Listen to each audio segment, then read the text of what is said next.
Good morning, church. Good morning. I'll give you guys a chance to have a seat. Guy, you've been sitting all day, so. Thanks. We're going to try and juggle an iPad and holding a microphone at the same time. We'll see how that goes. Might tether me to one spot. I don't know how I feel about that. Have I ever told you how much I love Mark's gospel? Yes. Really? I love Mark's gospel. You see, at first, I just can't stay here. See, at first glance, it just seems like it's quick and short and to the point. Moving from one thing to the next, kind of like a child telling a story, and then. And I love that. I think I said this before, maybe. I love that part of Mark's gospel. But there's not a ton of details. It just moves quickly from one thing to the next. But my passion, my love for Mark's gospel really starts in the first verse, first chapter. Because it says, the beginning of the good news. Which means it's not the whole good news, it's just the beginning of the good news, which invites us to participate in the good news, according to Mark's gospel. You see, this gospel was written for disciples. It's sort of like an owner's manual for the disciples. And if you haven't noticed, Mark treats the disciples a little more harshly than the other gospels. Over and over and over again, he's highlighting how they just don't get it. Over and over and over again, Jesus keeps correcting them because they just don't get it. It's kind of scary. How does this gospel begin again? The beginning of the good news. Now remember what I said a few minutes ago about it being quick and short and to the point, without a lot of details. You remember that, right? That was just a couple minutes ago. You're still with me. But it's also really, really intricately woven together. Chapters 8 through 10 in Mark's gospel are often referred to as the discipleship section, the discipleship part of Mark's gospel. And these events, these chapters 8 through 10, are bookended by the same event, the healing of a blind man. Now in chapter 8 is when, we didn't cover this in the lectionary, in chapter 8, it's the story where Jesus kind of spits on the mud and rubs it in the guy's eye, and it doesn't quite take. He rubs it in his eye, and he says, "Can you see?" He says, "Y'all look like trees." So he does it again and kind of does a redo. And he says, "Oh my God, I can see." Well, now in chapter 10, our reading today, he heals another blind man. But it took the first time. So I don't know if it's Jesus just got better at this healing the blind. I suspect that's not quite the case. So this discipleship section of Mark's gospel is bookended by the restoration of sight, the healing of a blind man.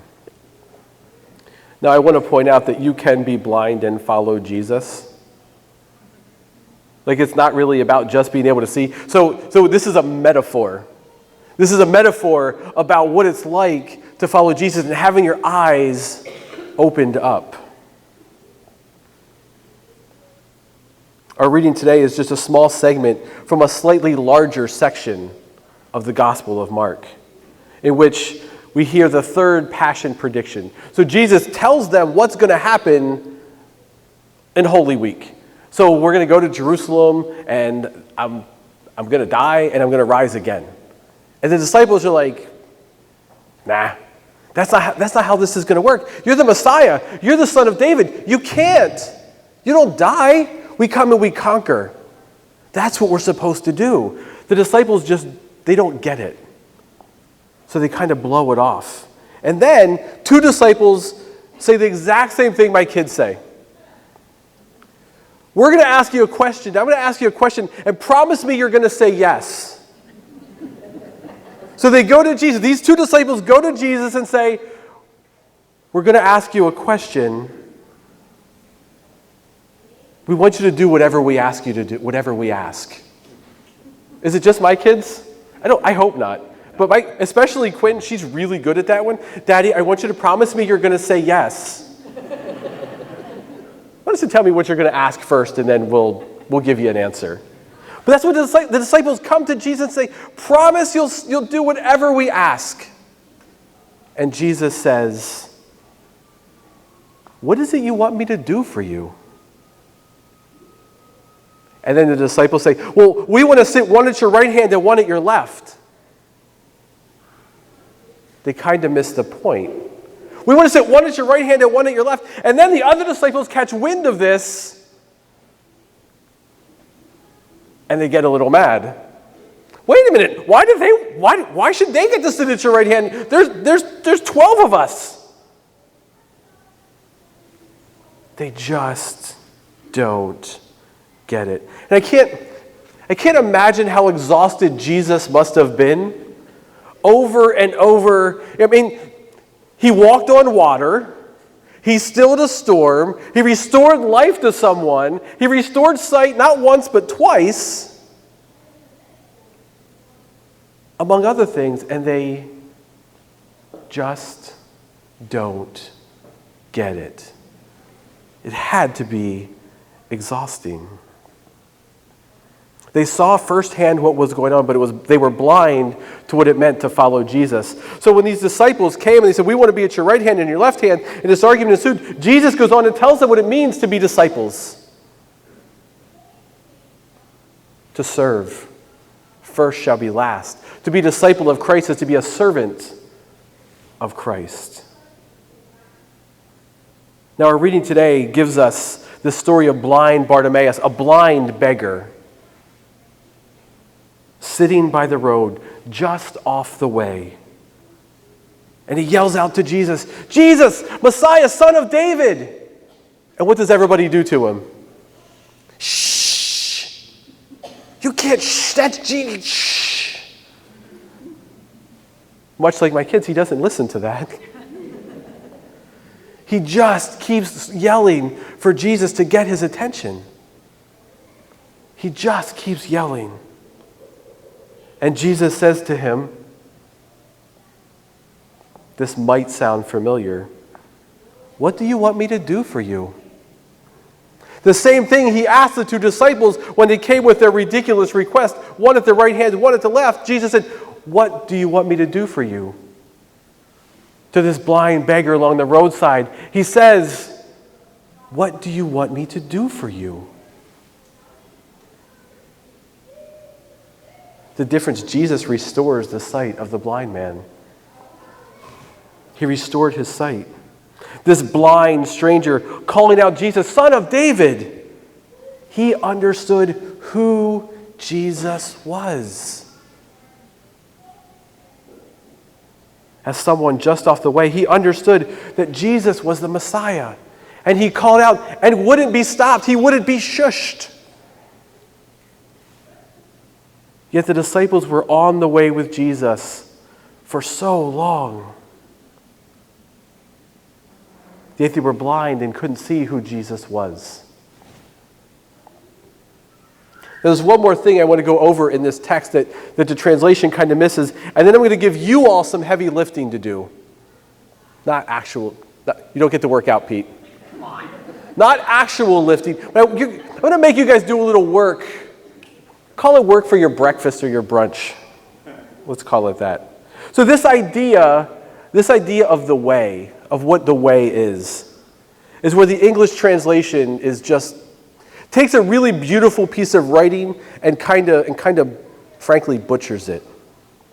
You see, the blind beggar was sitting by the roadside. This was our text. A blind beggar was sitting by the roadside, and a few verses later it says, immediately he restored his sight and he followed him on the way.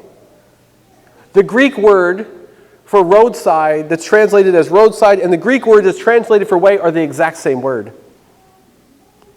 So this could easily have read, a blind beggar was sitting by the way. Immediately he restored his sight, and he followed him on the way. To be on the way is to follow Christ. To follow the way, to act in a Christ-like manner. This concept of the way kind of weaves its way throughout Mark's gospel. But here this blind beggar sitting by the way, not on the way, not following the way, identified Christ as the Messiah, and he knew he could restore his sight. And when he did, he immediately followed him. So here's the heavy lifting for you all. I figured since you're sitting around tables, that maybe that could be conducive to like some conversation. Maybe. I want you to think back. Think of a time when you were beside the way, when you were off the path.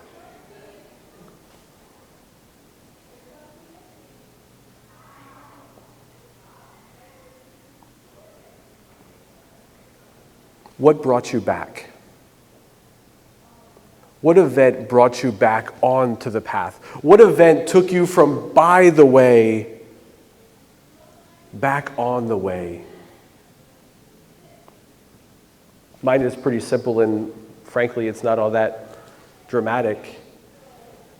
Christina said, we should probably go to church. And I said, okay. For me, I needed that little nudge. I will confess, I had no intention of going back to church at that point in my life. That was my push. So what is it that pushed you, either a gentle nudge or a good Jesus kick in the rear? What is it that pushed you back on the way? If you're comfortable, take a second and share what put you back on the way.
I know I'm cutting some of you off early, but my stomach is growling as well.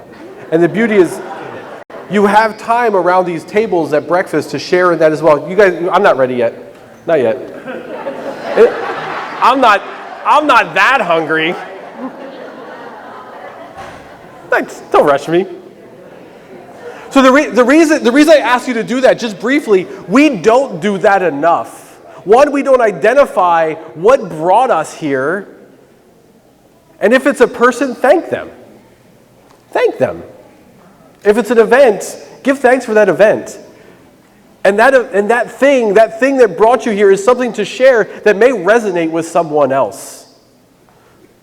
Next question. Jesus' question, what do you want me to do for you? Jesus is sitting at your table and ask the question, what do you want me to do for you? You don't have to share that one. But take a second. What do you want me to do for you?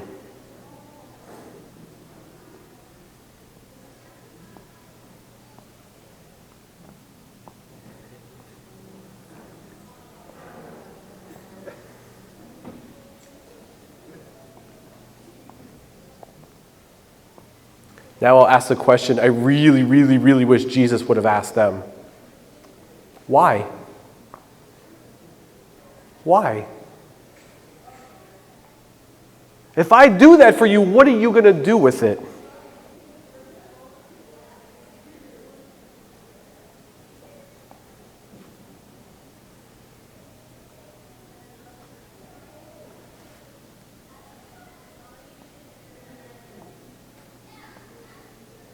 For the disciples, it was to argue about whether or not they could be at the right or left hand of Jesus. For the blind man, it was so I can follow you on the way. I wonder how many of our requests line up more with the disciples and more with the blind man.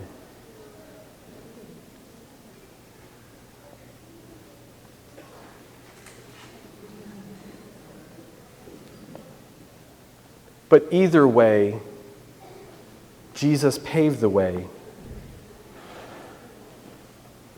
The way to the cross is the way of Jesus. It's the way Jesus shows us what it means to be disciples. His way is not the way of this world. Jesus' way requires us to sacrifice our way by way of giving way to ourselves in order to serve others. Because that is the way of Christ. And that is the only way to abundant life. The way of Christ. That is the way. Let us pray.